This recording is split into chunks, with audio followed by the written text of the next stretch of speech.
Thanks a lot.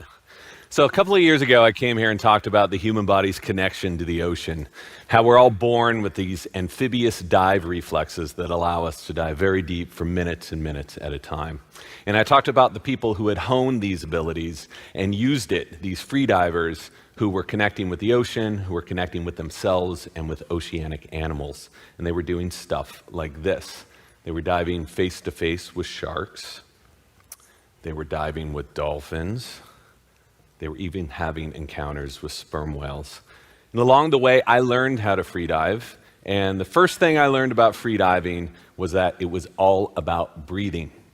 The only way that you can hold your breath for about 3 to 4 minutes at a time and dive down a few hundred feet is if you knew how to breathe and optimize each breath and were able to hold it in certain ways and to calm yourself and to calm your heart. So the ability to hold your breath and to free dive, those were completely connected. They were one thing. But I kept wondering, what were the other benefits of breathing this way on dry land?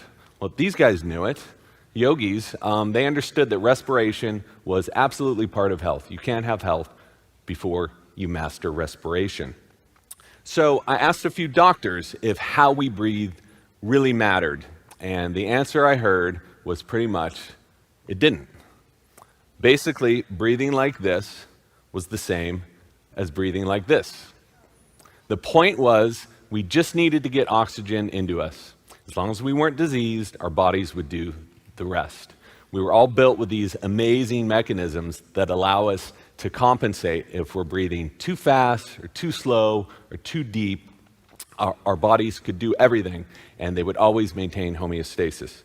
So I gave up researching this in any real way, but I kept practicing all of these different breathing techniques I learned from the free divers. And I noticed something. I felt a lot better, had a lot more energy, got a lot fewer headaches, I lost some weight. And so I got even more interested in this just from a personal standpoint, and I started some more stringent and intense breathing techniques. This is called Sudarshan Kriya, where you just sit cross-legged and you breathe in certain patterns. And I noticed within about 5 minutes of trying this for my first time, I sweated through my t-shirt, I sweated through my socks, through my jeans, my hair was wet. So if how we breathe didn't matter, why would sitting stationary and breathing in a specific pattern elicit such a transformation in my own body, give me so much energy, make me sweat like this? So obviously there was something going on here. So I started talking to some more researchers who told me that yes, how we breathe was everything. And they were discovering that good breathing was essential to health and longevity, and poor breathing was a problem that was contributing to a bunch of different problems. And how we breathed was actually, in many ways, as important to what we ate. We took in about 30 pounds of air in and out of our lungs every day. How we breathed was also as important as how much we exercised. So this good breathing, that was very good, it's very healthy. Poor breathing was really bad. And as a matter of fact, poor breathing habits were attributed to a number of chronic problems: hypertension, depression, chronic sinusitis, acid reflux. All of these things were either exacerbated or sometimes caused by poor breathing. So I realize this all sounds pretty wacko, but this was all clarified by dozens and dozens of different studies over decades and decades. The 5,400 different mammals on the planet, why are humans the only ones with crooked teeth?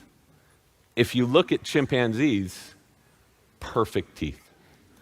This gentleman, the Bergerac macaque, perfect teeth. Marine mammals, guess what? They all have perfect teeth. Even my dog, I pinned her down, took a picture of her teeth, and they were perfect. Meanwhile, this is what we have. This is pretty common for young people to have teeth like this. And if we don't do anything about it, they can end up like this. So 80 to 90% of us have crooked teeth. Why? So the next question they asked me, they said, of the 5,400 different mammals, why are humans the only ones who have sleep apnea? Why are we the only ones that snore? Some bulldogs snore, but beyond that, humans are the only ones. 50% of us snore, and a quarter of us suffer from sleep apnea. So why? Why would this happen? I've always thought that crooked teeth, I thought that this was a genetic problem, but then I thought about it a little more, and my parents had great teeth, and I had awful teeth. Then I thought, sleep apnea, that's always a problem associated with obesity, but it's actually not. Tens of millions of skinny and normal weight people also have sleep apnea. So the answers, they told me, are in the human skulls. And by looking at evolution, all of this becomes clear.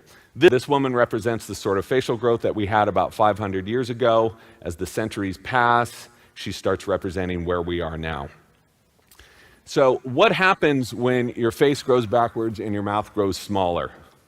Teeth have nowhere to go, so they come in crooked. They have to fight for space. There's no room for them. About 300,000 years ago, this is the oldest human skeleton that we have. Check out its teeth. It's perfect.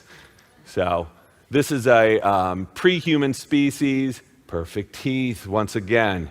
So these guys didn't have dentists, they didn't have braces, they didn't have headgear or orthodontists or scope or Invisalign, and they all had perfect teeth. So what you're seeing right now is what has happened to the airways in humans. This is why we have sleep apnea. This is why we have crooked teeth. And this is why we can't breathe right. And this is also why, one of the main reasons why we have so many chronic problems.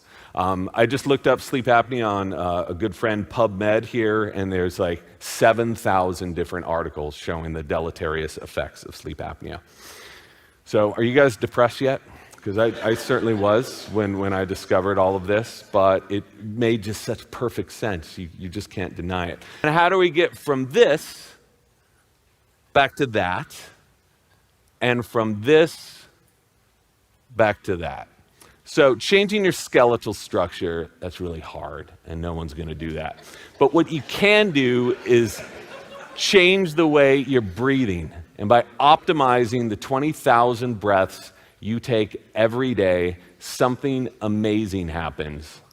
So many of those modern chronic diseases, you can either greatly reduce the symptoms, or sometimes you can get rid of them entirely. So these are the facts. This guy knew all about it. These guys know all about it. And we can do it too.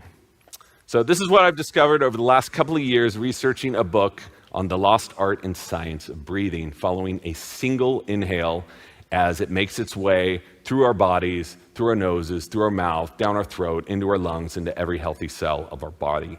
When I first started writing this book, my friends, who are journalists and authors, they said, "You're writing a book about breathing? Why would you write a book about breathing?" It's like walking. Yeah. Well, there's a good new book about walking. Is there? Really? So they were ripping on me quite a bit until they heard some of the details of it. And the stuff has been right in front of us the whole time, and it's so obvious that no one's really paying attention to it. And the scientific foundation, all the research is there. And that's what makes these researchers, these scientists, so frustrated, is we have 50 years of rock solid science here, showing the problems with mouth breathing, showing the problems with snoring and sleep apnea. No one's really been paying attention. We're treating all these separate problems that are associated with these core issues, and we're not looking at the core issue. And I think that breathing has to be considered along with diet and exercise as a pillar of health. Because even if you eat keto, vegan, paleo, whatever, even if you exercise all the time, if you're not breathing right, you're never really going to be healthy. We know that to be the truth. Slow it down and breathe less. And that breathing less is applicable for almost anyone. Someone with emphysema or chronic lung problem is going to need to breathe more, right? So if you're someone in reasonable health, there's a good chance you're breathing more than you have to. And that's the reason why you're doing these breath holds, right? Yes. That's to get your tolerance for CO2 up. Correct. So you can be more comfortable breathing less. And if anyone doubts this, like if anyone's just like, I breathe less, I'm not getting enough oxygen, get a pulse oximeter. They're $20, very cheap, and watch what happens when you breathe less. And chances are very high that your oxygen either will not move or will increase by the less you breathe. You say, how is that possible? Because that's how the body works. To think you're getting more oxygen, you're just breathing the stuff back out, which is why going to an oxygen bar for a healthy person is going to do nothing for you.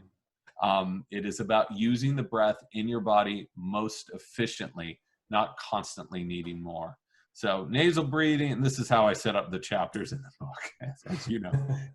Nose, slow, less, big exhale, and chewing food, which we did not get into, but that'll be for the next one.